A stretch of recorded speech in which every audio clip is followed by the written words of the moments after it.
pecado, uma palavra simplesmente traduzida, é errar o alvo. Existe um alvo correto, existe um objetivo correto. O pecado é quando não se acerta este alvo. E quem estabelece este alvo? É nós? É a igreja? É o padre, o pastor, o missionário? É a ética da filosofia? Não, é Deus. É injustiça, iniquidade, transgressão, ilegalidade. Portanto, o pecado não pode ser tolerado e deve ser punido.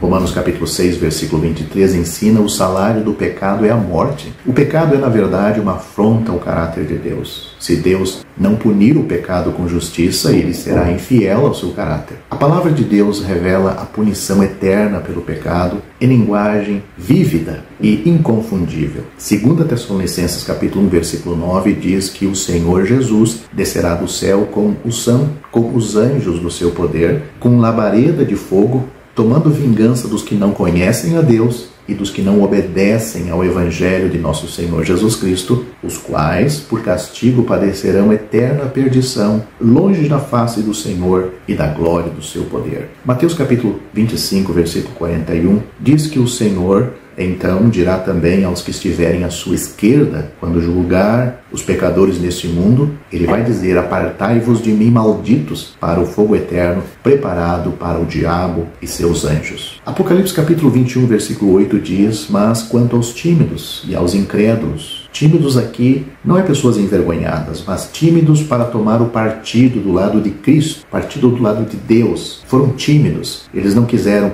assumir este compromisso, não tiveram coragem de crer em Cristo, abandonando os seus pecados, seus amigos errados. Então, quanto aos tímidos, aos incrédulos, e aos abomináveis, aos homicidas, e aos que se prostituem, aos feiticeiros, e aos idólatras, e a todos os mentirosos, a sua parte será no lago que arde com fogo e enxofre, que é a segunda morte.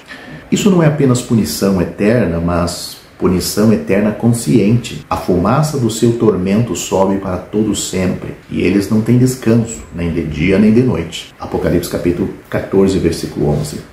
Judas, versículo 7, diz que os pecadores condenados por seus pecados vão sofrer, esse sofrer aqui é um presente contínuo, vão sofrer continuamente a vingança do fogo eterno. A maior prova de punição eterna pelo pecado é visto nos sofrimentos infinitos de Cristo pelos pecados na cruz. Ele não sofreu por seus pecados, ele sofreu pelos pecados de outros. Cristo padeceu uma vez pelos pecados, o justo pelos injustos, para levar-nos a Deus. Cristo padeceu por nós, ele não cometeu pecado, nem na sua boca se achou engano, levando ele mesmo em seu corpo os nossos pecados sobre o madeiro, para que, mortos para os pecados, pudéssemos viver para a justiça. Mas ele foi ferido por causa das nossas transgressões e moído por causa das nossas iniquidades. O castigo que nos traz a paz estava sobre ele, e pelas suas pisaduras fomos sarados.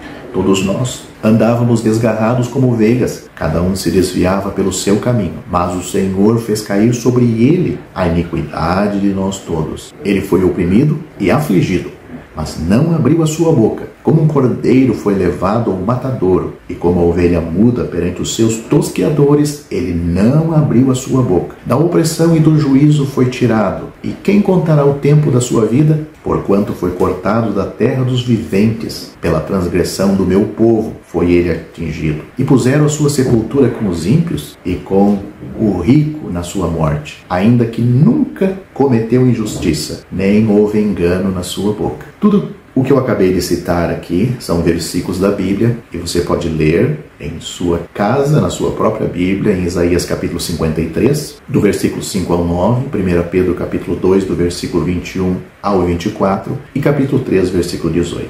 A rejeição de Cristo como Salvador pessoal tem consequências eternas. Não é com certeza que podemos marcar o local exato onde a cruz do Salvador foi erguida. Também não podemos apontar com segurança para a tumba real, apesar do que a tradição sugere, mas sabemos com absoluta certeza que depois que Cristo morreu e foi sepultado, ele ressuscitou ao terceiro dia como vitorioso, e a obra da redenção foi completada.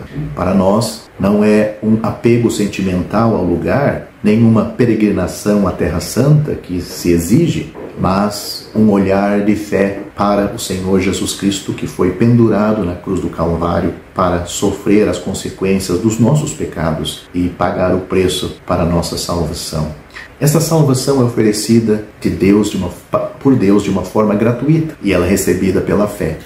Ela é gratuita para nós sem custo, porque o custo foi pago por seu Filho na cruz. Era um custo que nós não poderíamos pagar.